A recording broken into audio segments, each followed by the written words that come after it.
Olá pessoal, tudo bem? Sejam bem-vindos a mais um podcast do canal Ouvindo a Consciência.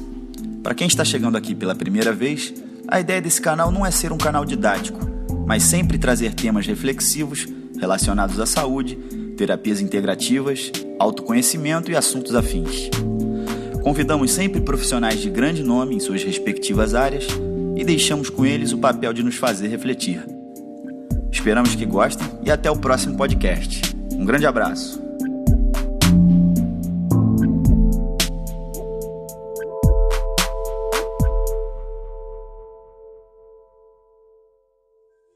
E aí pessoal, tudo bem?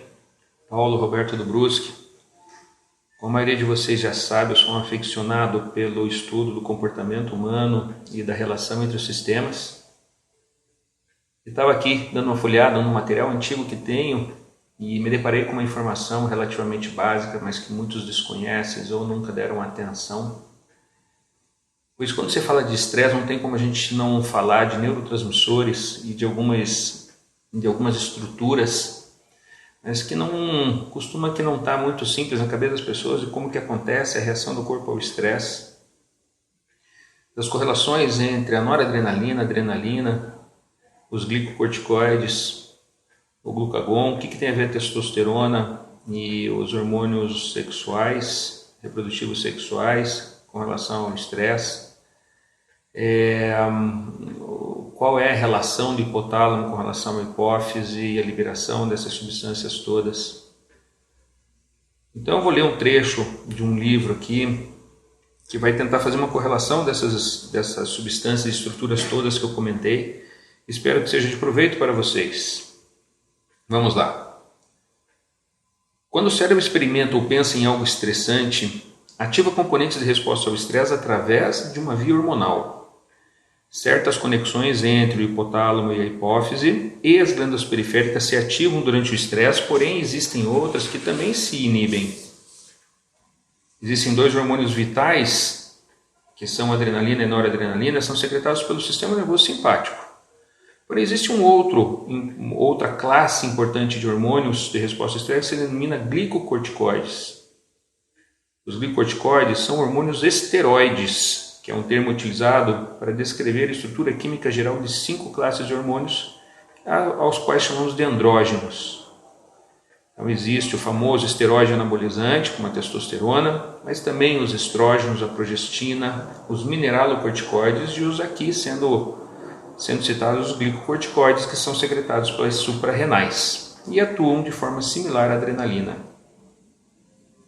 A adrenalina atua em questões de segundos, ela é realmente o motor de arranque do processo todo, e os glicocorticoides se prolongam sua atividade durante minutos ou horas. Ele já tem a ver com uma situação hormonal, ele é a verdadeira cavalaria chegando. Posto que as glândulas suprarrenais são basicamente estúpidas, ou seja, somente executam o que mandam ela fazer, esses glicocorticoides secretados têm que ser controlados e são controlados por hormônios cerebrais. Então vamos ver mais ou menos como é que essa relação acontece, né?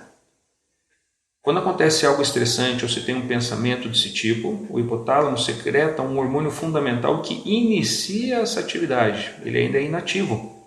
Se chama CRH.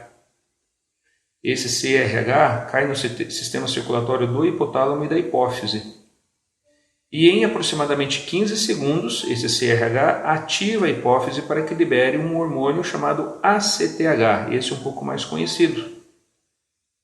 Uma vez esse hormônio ACTH na corrente sanguínea, chega às glândulas suprarrenais em questões de minutos e ativa a liberação desses glicocorticoides. Os glicocorticoides, então, unidos à adrenalina e à noradrenalina, explicam boa parte do que acontece no corpo durante o estresse. São o que a gente chama de cavalos de tiro da resposta ao estresse.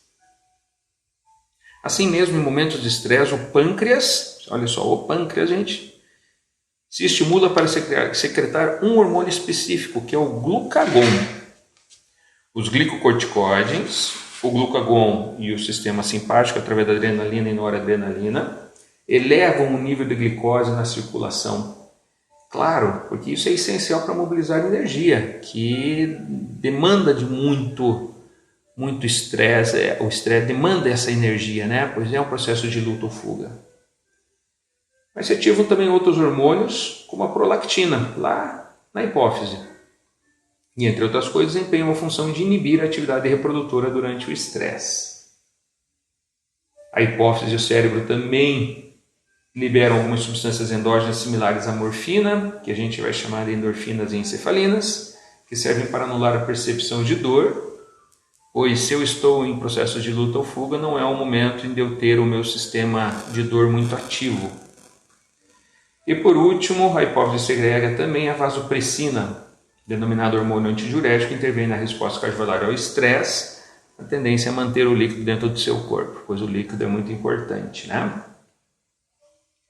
Muito bem, do mesmo modo, algumas glândulas que se ativam em resposta ao estresse, outros sistemas hormonais se inibem, por exemplo, a secreção de diversos hormônios reprodutores, como os estrógenos, a progesterona e a testosterona. Os hormônios associados ao crescimento, como o hormônio de crescimento, também se inibe, igual que a secreção de insulina, hormônio pancreático que deve ordenar ao corpo que armazene energia para seu uso posterior. Nesse momento, não tem que manter energia para uso posterior, não. A gente está falando de uma questão de luta ou fuga, de sobrevivência rápida. E aí está a beleza do corpo. Imaginem ele como uma grande empresa em que tem os recursos. Esses recursos são limitados. E a depender da demanda de que você tenha no corpo, você vai ter uma necessidade de simplesmente colocar esse recurso em determinados sistemas. Então, a gente não produz uma energia do nada, nós a temos dentro do nosso corpo e nós apenas mandamos essa energia para onde existe a demanda. Então, por isso a importância de se administrar bem o estresse, porque ele demanda dessa energia muito grande e nós não criamos energia do nada, nós já a temos no corpo. E se você fica nesse sistema de grande demanda de energia, chega um momento em que a energia acaba.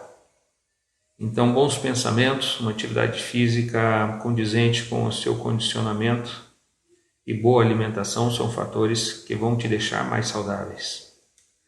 Caso esses itens não estejam sendo bem cuidados, pode ter certeza que você está se fragilizando. E mais tempo ou menos tempo você vai estar doente.